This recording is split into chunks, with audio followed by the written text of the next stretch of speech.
Hey guys, PG here. In this video, we're going to talk about color systems in Figma. And this is a follow-up from one of my recent design system videos which I published on my channel. So feel free to check it out, as well as my brand new Figma course, which is over 9 hours long. So it's going to help you bring your skills to a next level if you're already familiar with Figma. But even for those of you who are just starting out as beginners, it is going to be a step-by-step process from zero to mastery. So now without further ado, let's jump right into the video. So let's talk about colors within a design system. Now colors are essential elements within each and every project, especially as you work with companies that are scaling up. The usage of the color is going to become incredibly important because you always want to maintain a level of consistency within the organization. So when you're first working with a startup, it's quite easy to maintain all of the colors top of mind, as you're going to likely be the only designer, or maybe it's going to be 2 or 3 designers at max working with a specific color system.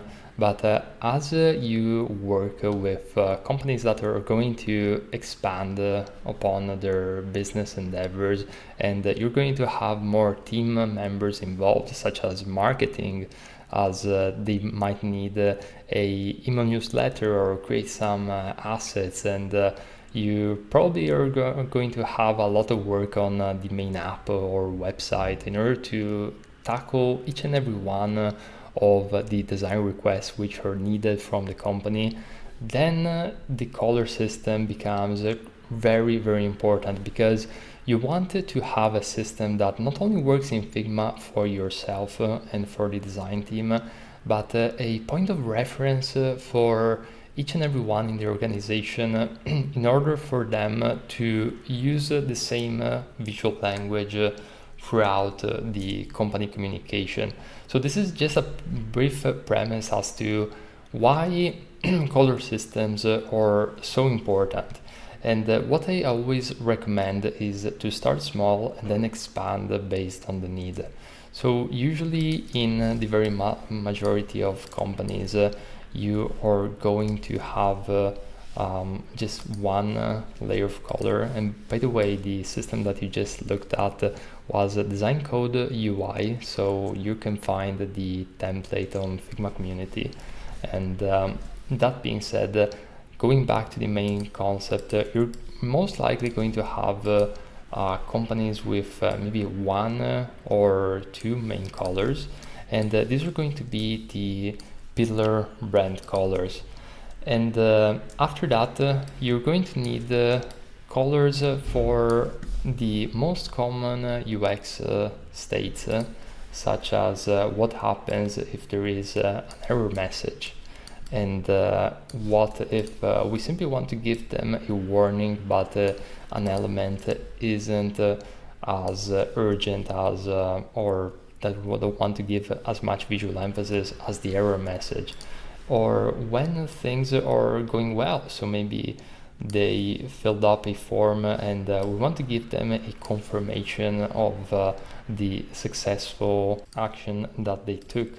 And then there's going to be some miscellaneous colors, which usually are somewhere around the grays and slate colors.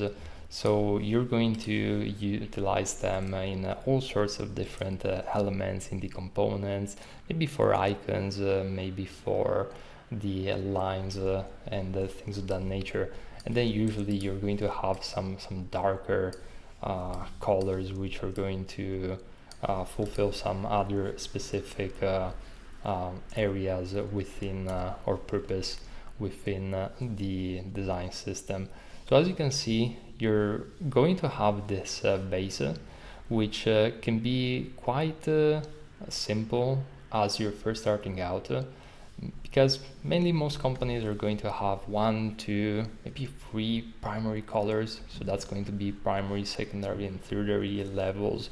And then there's going to be these most common UX related colors, which are going to be needed regardless. And what you can do is just start with these and essentially you can, I'm just going to create a very rough visualization if you wish, but just to make the point, you can create the different tones as you've seen right here for a specific color. So the very rough example would be creating the lighter tones of the specific segment, and you can utilize tools which are available on the web in order to create these tones based on a specific color, which is going to make the process very, very easy. And one example of this is the tint and shade generator, which is at the maketintandshades.com. And as we enter a hex code, which is going to be this one right here in this case, and as you enter it, I'm going to click on make tints and shades. And as you can see, you're going to have a granular and mathematical approach to this basically shade generation process. And there are also other tools. I simply looked on Google, colors, tone generator.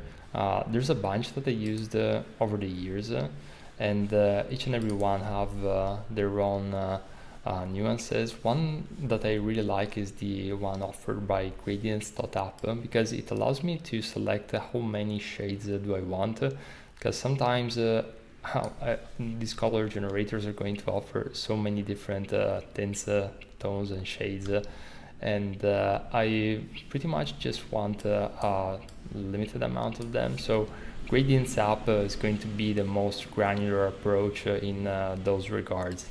So that's something that you definitely want to keep in mind. You can do exactly the same process for all of these other colors, although I would keep it maybe more minimal when it comes to these UX colors right here, because although yes, it's good practice to create the different shades and tones, you're most likely going to either utilize a fewer segment compared to the segments that you might want to utilize in the primary and secondary.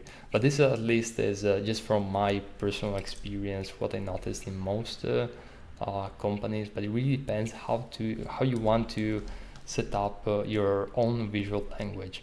So this is kind of like a breakdown of what happens at a small scale, and then as the company expands, you can add more and more colors as the needs or arise, maybe for marketing purposes, or maybe there is a new app which has a very specific color segment, such as a luxury segment of the brand, and then you want to create colors systems which are going to be somewhat related to the main one, but they have their own personal twist and style.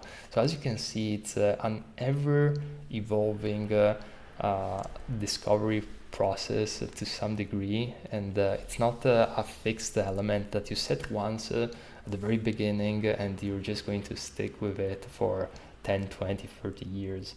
Brands evolve, and the same is true also for color systems. So I really hope this video was helpful, and if you want to learn more about design systems, Figma, and much more regarding the design world, on my YouTube channel I have over 800 videos, so feel free to check it out, and I'll see you in the very next video.